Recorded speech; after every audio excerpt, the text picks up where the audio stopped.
Micro finance ಕಂಪನಿಗಳ ಕಾಟಕ್ಕೆ ಮನೆಗೆ ಬೀಗ ಹಾಕಿ ಗ್ರಾಮ ತೊರೆದ ನೂರಾರು ಕುಟುಂಬಗಳು. ಕೈ ಮುಗಿದು ಬೇಡಿಕೊಳ್ತೀನಿ, ನನ್ನ ಒಂದು ಕಿಡ್ನಿ ಮಾರೋದಕ್ಕೆ ಪರ್ಮಿಷನ್ ಕೊಡಿಸಿ ಎಂದು ಕಣ್ಣೀರಿಟ್ಟ ಬಾಲಕ.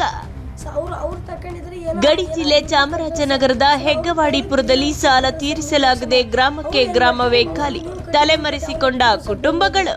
ನೀವು ಕಟ್ಟಿ ಅಂತ ಇದು ಮಾಡಿದಾರೆ ಸರ್. ಈಗ ಬೇರೆಯವರು ತಗೊಂಡಿರೋ ಸಾಲಕ್ಕೆ ನಿಮ್ಮ ಅಪ್ಪ ಅಮ್ಮ ಕಟ್ಟಬೇಕು. ಅವ್ರು ನಾಮಿನಿ ಆಗ್ಬಿಟ್ರಲ್ಲ ಸರ್ ಅದಕ್ಕೆ ಕಟ್ಟಿ ಅಂತ ಹಿಂಸೆ ಮಾಡ್ತಾರೆ ಸರ್. ಈಗ ನಿಮ್ಮ ಜಮೀನು ಏನಿಲ್ಲ ಸರ್, ಜಮೀನು ಮನೆ ಏನೂ ಇಲ್ಲ ಸರ್. ನಮ್ಮ ಹೆಸರು ಏನಿಲ್ಲ ಸರ್. ಸರ್ ದಯವಿಟ್ಟು ಸರ್ಕಾರ ನಮ್ಗೆ ನನ್ನ ಒಂದು ಕಿಡ್ನಿ ಮಾರ್ಬಿಟ್ಟು ಬೇಕಾದ್ರೆ ನಮ್ಮ ಅಪ್ಪ ಅಮ್ಮ ಸಾಲ ತೀರಿಸ್ತೀವಿ ಸರ್ ಅಷ್ಟು ಕಿರುಕುಳ ಕೊಡ್ತಾರೆ ಸರ್. ದಯವಿಟ್ಟು ನಾನು ಒಂದು ಕಿಡ್ನಿ ಮಾರಕ್ಕೆ ಅವಕಾಶ ಮಾಡಿಸ್ಕೊಡ್ಸಿ ಸರ್ ಸರ್ಕಾರದಿಂದ.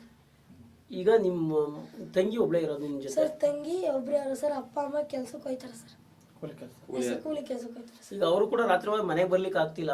ಸರ್ ಇಲ್ಲ, ಅಷ್ಟು ಕಿರುಕುಳ ಕೊಡ್ತಾರೆ ಸರ್. ನಾವಿಬ್ರೆ ಸರ್ ಅವ್ರು ಯಾವಾಗಲೂ ಹೊಂಟ್ರಿ ಬರ್ತಾರೆ ಸರ್, ನಮಗೆಲ್ಲ ಇದು ಮಾಡ್ಬಿಟ್ಟು ಹೊಂಟಿದ್ದಾರೆ ಸರ್. ನನ್ನೂ ಬೈತಾರೆ, ಬಾ ನೀನೇ ಇರು ನಮ್ಮ ಆಫೀಸಲ್ಲಿ, ನೀನೇ ಕೆಲಸ ಮಾಡಿಕೊಡು ಹಂಗೆ ಹಿಂಗೆ ಅಂತೆಲ್ಲ ಬೈತಾರೆ ಸರ್. ನಮ್ಗೆ ಓದೋಕ್ಕೂ ಬಿಡ್ತಾ ಇಲ್ಲ ಸರ್. ಅವ್ರು ನೆನ್ನೆ ರಾತ್ರಿ ಬಂದಿರೋ ಸರ್, ರಾತ್ರಿ ಬಂದು ಹೇಳಿದ್ರು ಸರ್ ನಮ್ಮ ಅಪ್ಪ ಅಮ್ಮ, ಯಾಕಪ್ಪ ನಾನು ಅಳ್ತೀನಿ, ನಾನು ಸತ್ತೇ ಹೋಯ್ತೀನಿ ಕಪ್ಪ ಅಂತೆಲ್ಲ ಅಂತಾರೆ ಸರ್ ನಮ್ಮ ಅಪ್ಪ ಅಮ್ಮ. ಸರ್ ನಮಗೇನು ಸರ್ ಮಾಡೋದು ಸರ್? ನಮ್ಮ ಹುಡುಗರು ಮಹೇಶ್ ಕುಮಾರ್ ಅಂತ ಅವ್ರ ಸರ್, ಅವರು ಬೊಯ್ಯೋದನ್ನೆಲ್ಲ ಕೇಳಿಸ್ಕೊಂಡು ಸರ್ ಅವ್ರು ಏನು ಮಾಡಿದ್ರು, ಬಂದು ಅವ್ರಿಗೆಲ್ಲ ಕಾಲಾವಕಾಶ ಕೊಡ್ಸರು ಸರ್ ಕಾಲಾವಕಾಶ ಕೊಡ್ತಾರೆ ಸರ್. ಇಲ್ಲ ಅಂದ್ರೆ ನಾವು ಸತ್ತಬೇಕಾಯ್ತು ಸರ್.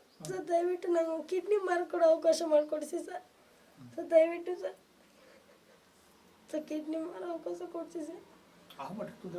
ಅಷ್ಟು ಮಟ್ಟಿಗೆ ತೊಂದರೆ ಕೊಡ್ತಾರೆ ಸರ್ ಅವರು ಬಂದು ಸರ್. ಇದು ಇವ್ರು ತಗೊಂಡಿಲ್ಲ ಅಂದ್ರೆ ಕೊಡಲ್ಲ ಸರ್. ನಿನ್ನೆ